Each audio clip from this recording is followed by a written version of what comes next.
dan saya bisa menjadi kaya raya. Ya. Kalau ini menjadi motif kepemimpinan nasional kita, wah, bagaimana generasi bangsa dan generasi muda, generasi penerus kita di bangsa dan negara kita ke depannya, di masa depan.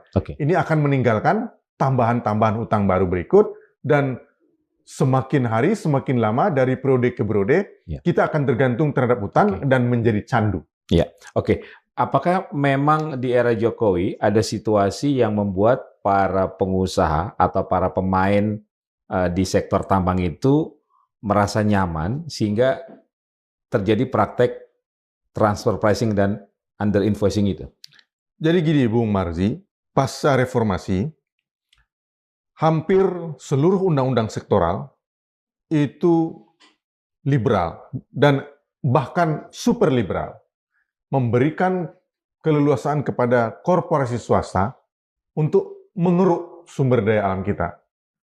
Padahal pasal 33 Undang-Undang Dasar 1945 sudah menetapkan bahwa cabang-cabang produksi yang penting dan yang menguasai hajat hidup orang banyak dikuasai oleh negara. Tetapi negara dalam hal ini diwakili oleh pemerintah melalui undang-undang, ini dari hulu persoalannya. Jadi hulu ini adalah bagian dari tanggung jawab pembentuk undang-undang, yaitu Dewan Perwakilan Rakyat Republik Indonesia yang ada di Senayan. Nah, mestinya kalau berkomitmen terhadap konstitusi, konsisten terhadap pelaksanaan ideologi Pancasila, undang-undangnya harusnya tidak diproduksi. Karena bertentangan dengan Pancasila dan Undang-Undang Dasar 45. Utamanya pasal 33 ayat 2 dan 3. Ayat 3-nya adalah bumi dan air dan kekayaan alam yang terkandung di dalamnya dikuasai oleh negara dan dipergunakan sebesar-besar untuk kemakmuran rakyat. Faktanya, tambang batu bara, tambang nikel, tambang emas, tambang boksit, dan tambang-tambang lainnya, termasuk juga pengelolaan perkebunan sawit, seluruhnya didominasi oleh perusahaan-perusahaan swasta. Korporasi swasta. Kita tahulah nama-namanya yang banyak itu kan. Yang terbesar itu, ya, baik itu yang menghasilkan mie instan, minyak goreng, itu dikuasai. Padahal perintah konstitusi itu adalah hak kuasa negara. Dan mandat konstitusi seharusnya diberikan kepada badan usaha milik negara.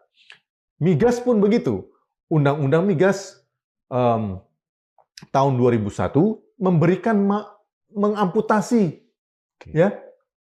hak mandat konstitusinya Pertamina dan diserahkan sebagian besar ke kontraktor swasta untuk mengeksplorasi tambang minyak kita. Jadi kontribusi terbesar dari minyak, kontribusi terbesar dari batu bara, inilah ketemu relevansinya dengan 11.000 triliun tadi.